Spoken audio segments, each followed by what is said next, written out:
આકાશવાણી અમદાવાદ વડોદરા.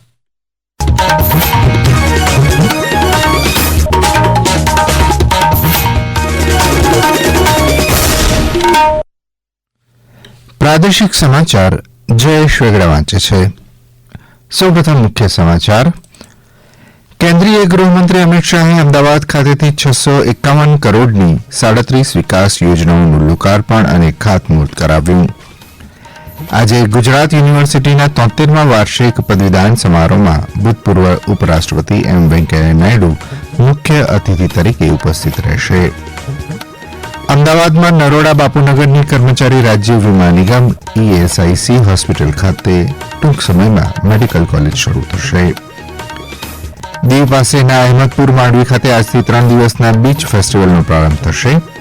અને રાજ્યમાં બેવડી ઋતુનો અનુભવ.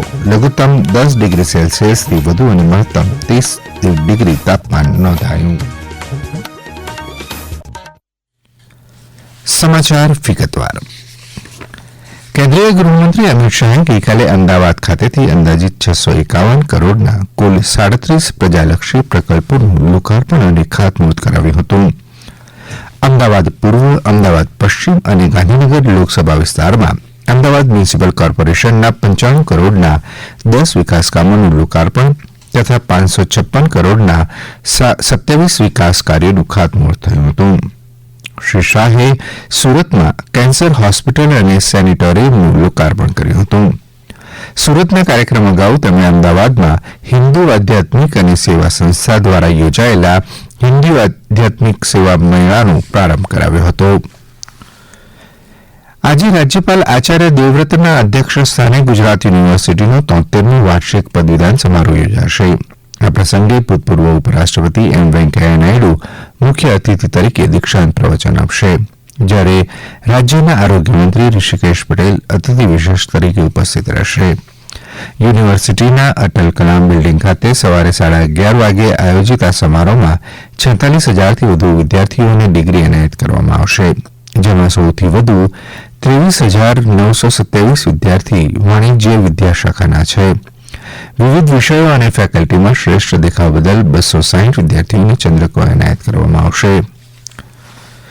પંચમહાલ જિલ્લાના હાલોલમાં આવેલી ગુજરાત પ્રાકૃતિક કૃષિ વિજ્ઞાન વિશ્વવિદ્યાલય ખાતે પ્રાકૃતિક કૃષિના રાષ્ટ્રીય અભિયાન અંતર્ગત રાજ્યપાલ આચાર્ય દેવવ્રતની અધ્યક્ષતામાં પ્રાકૃતિક કૃષિ અંગે 2 દિવસના રાષ્ટ્રીય સેમિનારનો પ્રારંભ થયો છે. આ પ્રસંગે શ્રી દેવવ્રતે જણાવ્યું હતું કે દેશની પ્રથમ પ્રાકૃતિક કૃષિ વિજ્ઞાન વિશ્વવિદ્યાલય ખાતે યોજાયેલા આ તાલીમ સેમિનાર આગામી સમયમાં દેશના પ્રાકૃતિક કૃષિના વિકાસમાં મહત્વનું યોગદાન આપશે. દરમિયાન રાજ્યપાલે રેડક્રોસ અમદાવાદ શાખાની અત્યાધુનિક ઇમારત રેડક્રોસ શતાબ્દી ભવનની સૌજન્ય મુલાકાત લીધી હતી. તેમણે રેડક્રોસ અમદાવાદની વિવિધ સેવા પ્રવૃત્તિઓ અને સુવિધા પ્રકલ્પોની માહિતી પણ મેળવી હતી. કુપોષણ દૂર કરવાના અભિયાનમાં આદિવાસીઓની મોટી વસ્તી ધરાવતો તાપી જિલ્લો રાજ્યભરમાં 8મા ક્રમે છે. તાપી જિલ્લામાં આવેલા આંગણવાડી કેન્દ્રોમાં અભ્યાસ કરતા 34,000 જેટલા બાળકો, 3,500 સગર્ભા સ્ત્રીઓ અને 2,000 જેટલી ધાત્રી માતાઓને ટેક હોમ રાશન, પૂરક પોષણ આહાર સહિત સંજીવનીનું દૂધ આપવામાં આવી રહ્યું છે. આ અંગે વિભાગના કાર્યક્રમ અધિકારી તન્વી પટેલે વધુ વિગતો આપી હતી. હાલ તાપી જિલ્લામાં કુપોષણ ઘટાડા પર છે, જેના મુખ્ય કારણો છે કે સ્થાનિક ખોરાકને વધુ પ્રાધાન્ય આપવું, બહારના ખાદ્યો જે બાળકો ખાય છે એ વિશે વાલીઓને જાગૃત કરવા, ટેક હોમ રેશન ગવર્મેન્ટ દ્વારા આપવામાં આવે છે એનો સંપૂર્ણ ઉપયોગ વધારવો, તેમજ પોતાની ખાનપાનની રીતો બદલવી અને ખાસ વાલીઓને અનુરોધ કરવામાં આવે છે કે એ લોકો બાળકો પર ખાસ ધ્યાન આપે, જેથી કરીને બાળક બીમાર ના પડે.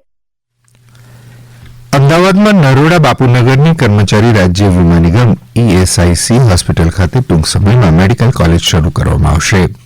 કેન્દ્રીય શ્રમ અને રોજગાર મંત્રાલયે નરોડા બાપુનગર ESIC હોસ્પિટલ ખાતે વધારાનો સ્ટાફ નિમવા અંગે અને વ્યવસ્થા ઊભી કરવા મંજૂરી આપી છે. હવે નેશનલ મેડિકલ કમિશનની મંજૂરી મળતા 100 બેઠક સાથેની મેડિકલ કોલેજ શરૂ કરવામાં આવશે. 420 બેડ ધરાવતી આ હોસ્પિટલમાં શૈક્ષણિક વર્ષ 2025-26થી મેડિકલ કોલેજ શરૂ કરવા રાજ્ય સરકારે જરૂરી પ્રમાણપત્ર પણ આપ્યું છે. હાલ ગુજરાતમાં 40 મેડિકલ કોલેજમાં MBBSની 7,000થી વધુ બેઠકો છે. કૃષિ અને પશુપાલન મંત્રી રાઘવજી પટેલ 25 અને 26 જાન્યુઆરીના રોજ રાજકોટ જિલ્લાના પ્રવાસે આવશે. તેઓ 26 જાન્યુઆરીએ દેશના 76મા પ્રજાસત્તાક પર્વની રાજકોટ જિલ્લા કક્ષાની ઉજવણી નિમિત્તે કોટડા સંગાણીમાં ધ્વજવંદન કરશે. રાજકોટ મહાનગરપાલિકા દ્વારા પણ પ્રજાસત્તાક પર્વની ઉજવણીના ભાગરૂપે ત્રિદિવસીય કાર્યક્રમોનું આયોજન કરવામાં આવ્યું છે, જેમાં દેશભક્તિના ગીતોનો કાર્યક્રમ, જાગો હિન્દુસ્તાની, લોક ડાયરો તથા સાહિત્ય ઉત્સવનો સમાવેશ થાય છે. આ સમાચાર આપ આકાશવાણીના અમદાવાદ વડોદરા કેન્દ્ર પરથી સાંભળી રહ્યા છો. આ સમાચાર આપ અમારી YouTube channel AIR news Gujarat પર પણ સાંભળી શકશો. વધુ સમાચાર માટે અમારી વેબસાઇટ newsonair.gov.in/gujarati અને અમારા એક્સ હેન્ડલ AIR_news_ABAD ને ફોલો કરશો.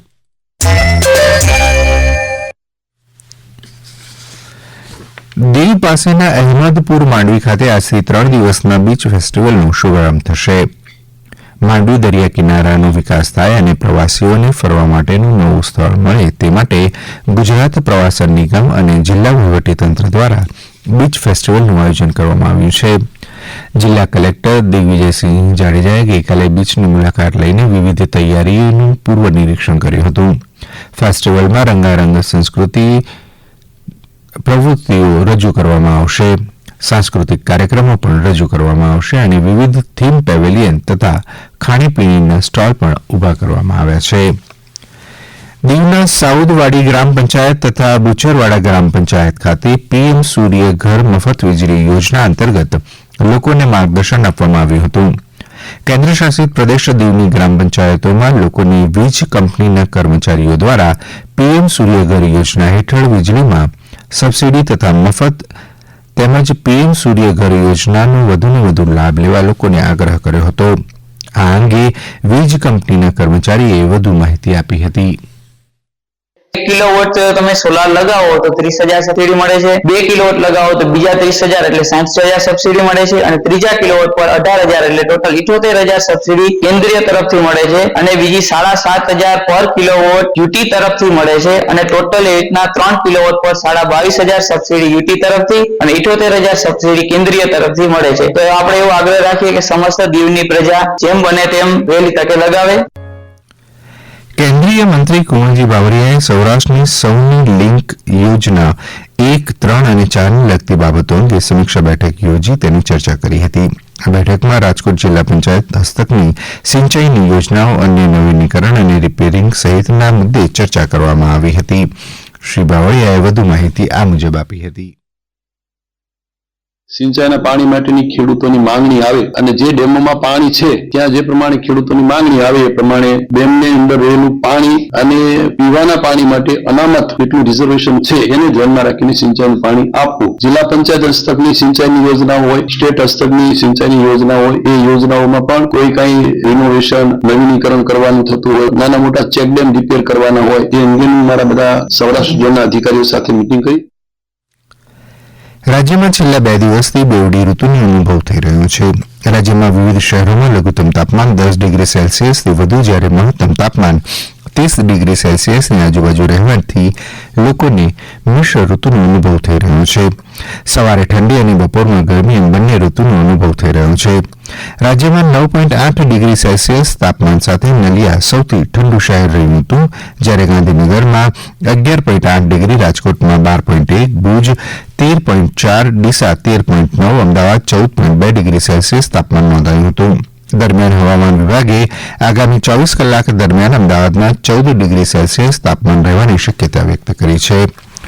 પાટણ જિલ્લા કલેક્ટર અરવિંદ વિજયનની રાજ્ય કક્ષાએ શ્રેષ્ઠ જિલ્લા ચૂંટણી અધિકારી તરીકે પસંદગી થઈ છે. આવતીકાલે રાજ્યપાલ આચાર્ય દેવવ્રતના અધ્યક્ષસ્થાને ગાંધીનગર ખાતે યોજાનારા 15મા રાષ્ટ્રીય મતદાતા મહોત્સવ 2025માં રાજ્ય કક્ષાએ શ્રેષ્ઠ જિલ્લા ચૂંટણી અધિકારી તરીકે શ્રી વિજયનને પુરસ્કાર અર્પણ કરવામાં આવશે. અંતમાં મુખ્ય સમાચાર ફરી એકવાર. કેન્દ્રીય ગૃહમંત્રી અમિત શાહે અમદાવાદ ખાતેથી 651 કરોડની 37 વિકાસ યોજનાઓનું લોકાર્પણ અને ખાતમુહૂર્ત કરાવ્યું. આજે ગુજરાત યુનિવર્સિટીના 73મા વાર્ષિક પદવીદાન સમારોહમાં ભૂતપૂર્વ ઉપરાષ્ટ્રપતિ એમ વેંકૈયા નાયડુ મુખ્ય અતિથિ તરીકે ઉપસ્થિત રહેશે. અમદાવાદમાં નરોડા બાપુનગરની કર્મચારી રાજ્ય વીમા નિગમ ESIC હોસ્પિટલ ખાતે ટૂંક સમયમાં મેડિકલ કોલેજ શરૂ થશે. દીવ પાસેના અહેમદપુર માંડવી ખાતે આજથી 3 દિવસના બીચ ફેસ્ટિવલનો પ્રારંભ થશે અને રાજ્યમાં બેવડી ઋતુનો અનુભવ લઘુત્તમ 10 ડિગ્રી સેલ્સિયસથી વધુ અને મહત્તમ 30 ડિગ્રી તાપમાન નોંધાયું. આકાશવાણી અમદાવાદ વડોદરા કેન્દ્ર પરથી પ્રાદેશિક સમાચાર પૂરા થયા.